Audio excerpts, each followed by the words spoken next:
Jamais entendu parler d'un écrivain obsédé par le sport? Faites place à Haruki Murakami, un génie littéraire de renommée mondiale avec une méthode peu orthodoxe pour aiguiser son esprit. Imaginez que vous vous levez tous les matins à 4 heures précises, sans repos dominical ni pause pour les vacances. C'est le quotidien de Murakami. Et ce n'est que le début.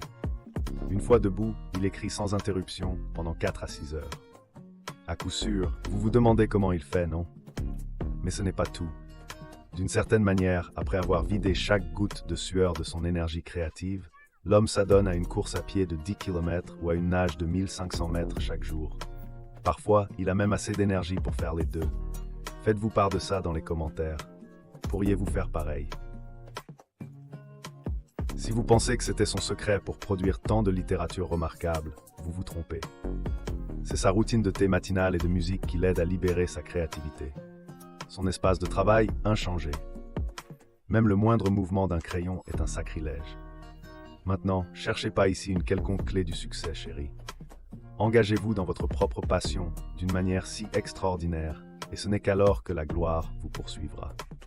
Avez-vous déjà vu un cocktail aussi fou de talent, de créativité et de dur labeur produire des résultats médiocres? Jamais, n'est-ce pas? Pour Murakami, un romancier aussi célèbre que lui, dont les œuvres traduites dans plus de 50 langues et vendues en millions d'exemplaires partout dans le monde, le dur labeur et une rigueur inhumaine sont la recette du succès.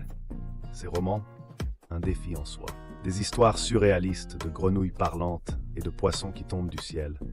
Le protagoniste traversant toujours les ténèbres pour atteindre la lumière, tout comme Murakami dans son parcours quotidien. Des œuvres qui reflètent sa philosophie de vie. Traverser l'obscurité pour trouver la lumière. Et devinez quoi? Il croit que sa force physique et mentale se reflète dans son écriture. La clé